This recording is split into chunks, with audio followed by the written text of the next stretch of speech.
Well, Canada's busiest airport is now the first in the country to have mandatory COVID testing in place. Ontario has made the new rule for all international travelers flying into Pearson International just outside of Toronto. Now, we're still waiting to hear when new federal travel restrictions will kick in. The Transport Minister, Omar Alghabras, says they could begin as early as this Thursday.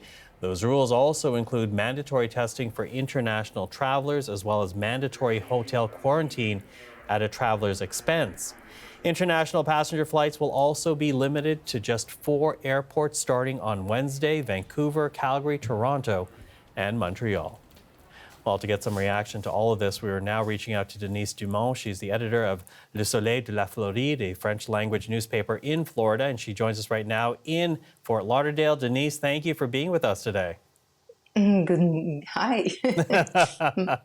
I know it's hard. Good morning, good afternoon. Good to see you regardless. Yes. Listen, I want to begin with your reaction. When you heard about these new restrictions coming into place in Canada, what was your reaction? Well, it makes sense for most of the travelers coming from God knows where. But for snowbirds coming from Florida, there was a question as to why do they have to go through the 3-day quarantine at their own expense? Because technically they're not just vacationers, they're permanent residents in the not permanent, but winter residents in Florida. Mm-hmm. So how have they reacted to it? Are they still going to come home, or are they going to try to wait out these new regulations? Well, some of them were a little worried about, the $2,000 price tag to attach to the 3-day hotel stay. So is it per person? Is it per hotel? Does it apply only to people coming by air, or what about if they drive back to Canada? So there were more questions than answers at this point. And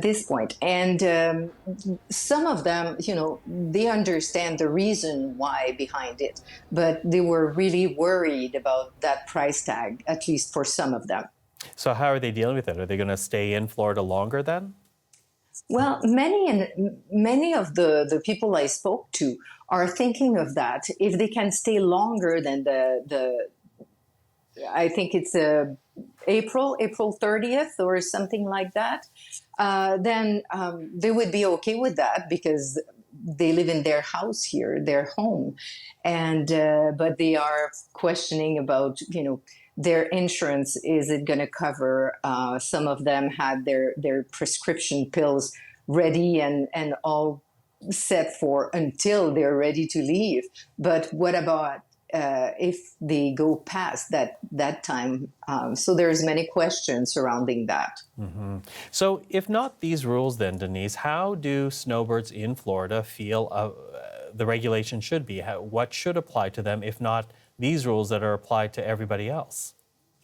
Well, it's just that they feel okay. They feel okay with having a COVID test taken before and after. It's just that they think that they're not just visitors going to a all-inclusive party for 2 weeks coming back to Canada. So they've been careful living in the States, in the Florida state, for 4 or 5 months now. And for sure, they don't want to catch the virus here, the coronavirus here in Florida. So they've been very careful, more careful than just the occasional visitor leaving Canada and coming back to it. So they're okay with the quarantine at home, but the 3-day stay in the hotel, they don't feel like it really applies to them. Mm-hmm. And I'm wondering as well what they're hearing from their friends and family at home. As you say, we're talking about Canadians who, during the winter seasons, spend the months in Florida.